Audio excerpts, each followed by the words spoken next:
आज बात कर लेते हैं वक्फ जमीन पर एक्शन की, क्योंकि सीएम योगी आदित्यनाथ ने वक्फ बोर्ड को लेकर बड़ा हमला बोला। सीएम योगी ने कहा कि वक्फ के नाम पर जगह जगह कब्जे किए गए, लेकिन यूपी में माफियागिरी नहीं चलेगी। देखिए इसी पर यह रिपोर्ट।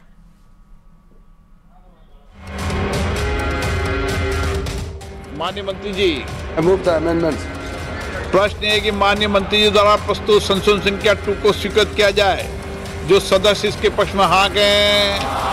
जो वक्फ संशोधन बिल पास होने के बाद अब एक्शन की तैयारी है। यूपी में वक्फ की अवैध संपत्तियों पर बड़ा एक्शन लिया जाएगा। वक्फ को लेकर सीएम योगी ने साफ किया है कि यूपी में माफियागिरी नहीं चलेगी। आयोजन करने जा रहे थे, उस समय वो बयान दे रहे थे कि प्रयागराज में कुंभ की भूमि भी वक्फ की भूमि है। अबे हमने कहा ये बोर्ड क्या भूमाफिया बोर्ड हो गया क्या? भूमाफिया प्रदेश में नहीं चल सकते। माफियाओं को तो हम पहले ही विदा करा चुके हैं प्रदेश से। अब उत्तर प्रदेश में माफियागिरी नहीं चलेगी। वक्फ संशोधन बिल पर समाजवादी पार्टी ने एक बार फिर बीजेपी पर निशाना साधा।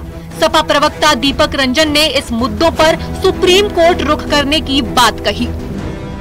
बहुत बड़ा खेल है और भारतीय जनता पार्टी की निगाहें जो है वक्फ की जमीनों पे गड़ गई, लेकिन हम समझते हैं कि हम लोग माननीय न्यायालय का दरवाजा खटखटाएंगे। मुस्लिम समुदाय के लोग माननीय न्यायालय का दरवाजा खटखटाएंगे। अधिकारियों की माने तो प्रदेश में वक्फ घोषित की गई 98% संपत्तियों में किसी का कोई आधिकारिक रिकॉर्ड नहीं है। इनमें अधिकतर जमीनें ग्राम समाज की है, जिनमें खलिहान, तालाब, पोखर जैसी संपत्तियां शामिल है। अधिकारियों का कहना है कि ऐसी जमीनों को वक्फ नहीं माना जा सकता है। इसकी पहचान कर जब्त किया जाएगा। न्यूज़ 18 के लिए ब्यूरो रिपोर्ट।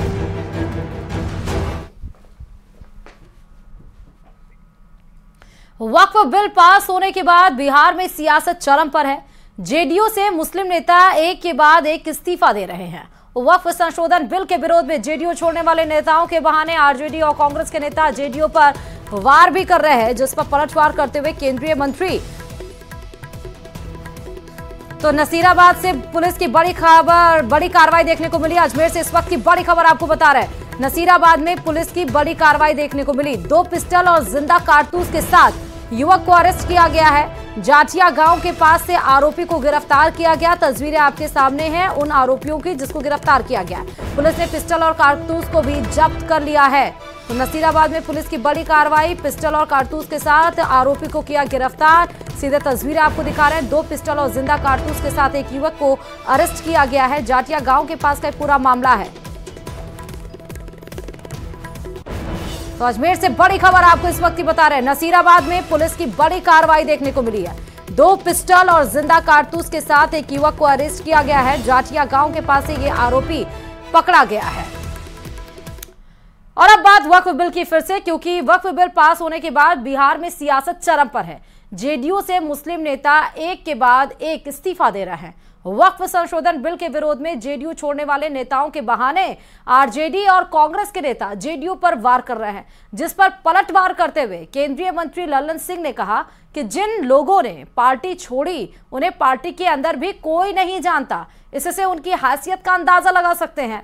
देखिए रिपोर्ट। पार्टी नहीं रही, इन लोगों को पार्टी के संगठन में कोई जानता भी नहीं। आरजेडी को कुछ पता है कौन छोड़ के गया है? जेडीयू ने जिस मजबूती के साथ वक्फ संशोधन बिल पर बीजेपी का साथ दिया, उसके बाद नीतीश कुमार की पार्टी में मुस्लिम नेता एक के बाद एक इस्तीफा दे रहे हैं। मेरा मुंशी भी मेरा कातिल है, मेरा मुंशी भी मेरा कातिल है, मेरे हाथ में फैसला क्या देगा? जेडीयू के कुछ नेताओं ने पार्टी क्या छोड़ी, विपक्ष के नेता खुलकर तंज कसने लगे।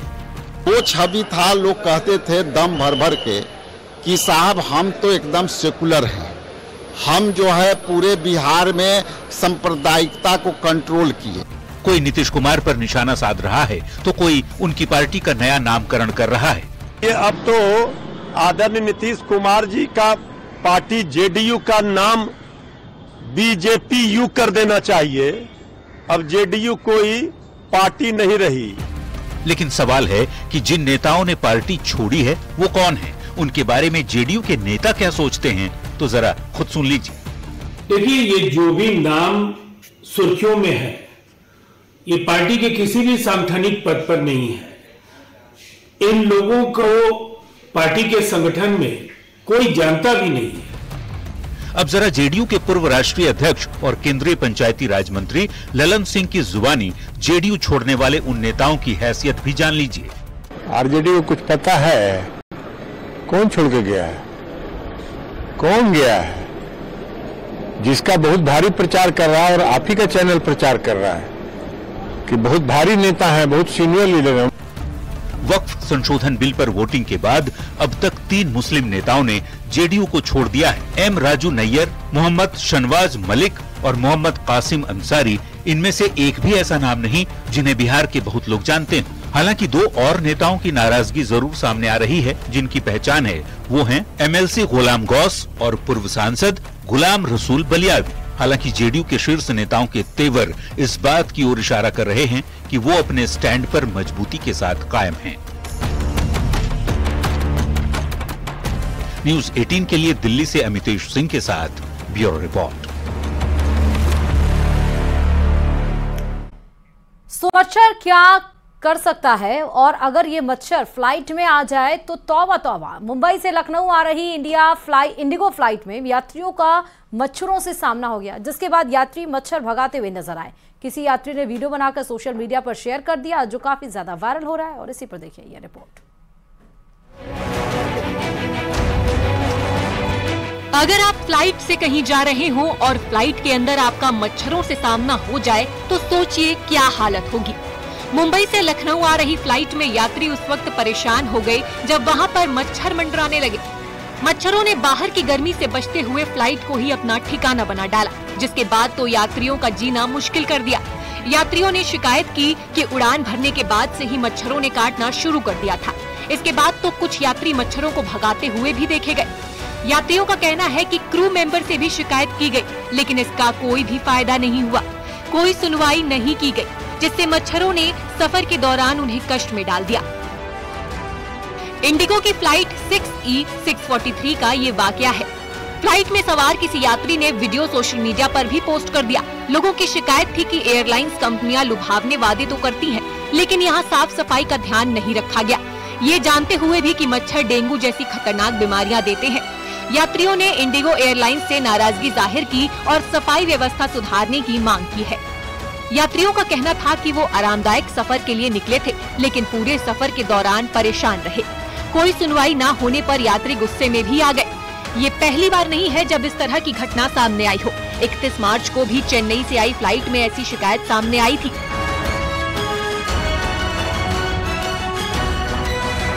यात्रियों ने शिकायत की थी कि उड़ान भरते ही मच्छरों ने काटना शुरू कर दिया था।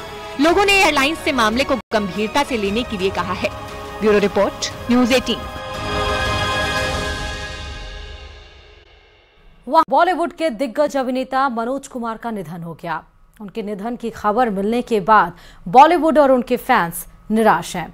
मनोज कुमार ने एक से बढ़कर एक देशभक्ति वाली फिल्मों में अपनी अदाकारी निभाई। मुंबई के अस्पताल में उन्होंने आखिरी सांस ली। वो काफी समय से बीमार चल रहे थे। देखिए रिपोर्ट।